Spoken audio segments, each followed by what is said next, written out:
L'avenir de l'euro, c'est un très beau sujet. Je crois qu'il faut d'abord avoir un petit coup d'œil sur ce qui s'est passé, ce que l'euro a apporté, pour savoir ce qu'on a envie de faire à l'avenir et de garder.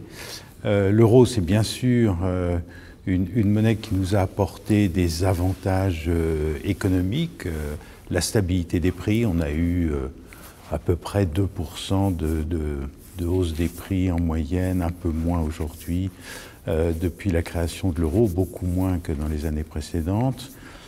C'est aussi un grand marché financier qui a facilité le financement de nos économies, qui a été assez liquide. C'est un avantage pour les citoyens, surtout, tous les jours. On peut voyager, échanger pour les commerçants, les petites entreprises, ou les plus grandes d'ailleurs, sans avoir de risque de change, donc avec des coûts beaucoup plus faibles. Donc c'est quelque chose auquel finalement beaucoup de nos concitoyens sont très attachés. Et d'ailleurs on l'a vu lorsque certains partis ou mouvements politiques ou pays se sont posé la question de savoir s'ils voulaient quitter l'euro. En réalité, ils ont très vite abandonné cette idée parce qu'il y a un très profond attachement de la majorité des citoyens pour cette monnaie unique.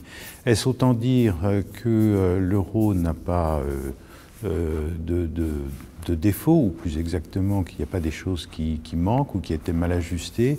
Oui, on en a découvert un certain nombre au moment de la crise. D'abord, le fait que quand on est dans une monnaie unique, il faut faire très attention à sa compétitivité. Si on laisse déraper ses coûts, eh bien on perd des emplois au profit des pays qui sont plus vertueux.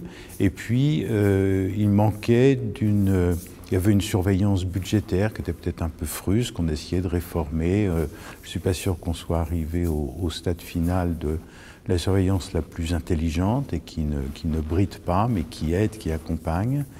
Il nous manquait une union bancaire qu'on est en train de construire. On a déjà fait largement les choses, mais elle reste à terminer. Et puis, au-delà de cela, et d'un certain nombre d'autres surveillances, comme celle des politiques économiques, qu'on a peine à mettre en place, il faut se poser la question de l'union politique. Est-ce que, dans le long terme, une monnaie peut subsister sans une intégration un peu plus forte que celle que nous avons aujourd'hui? Je crois que c'est une question légitime et que nous devrions aller dans cette direction sans hâte et sans vouloir du tout faire un État unitaire au niveau européen. On peut garder les souverainetés, mais dans le partage des souverainetés que nous avons fait, dont la monnaie unique est un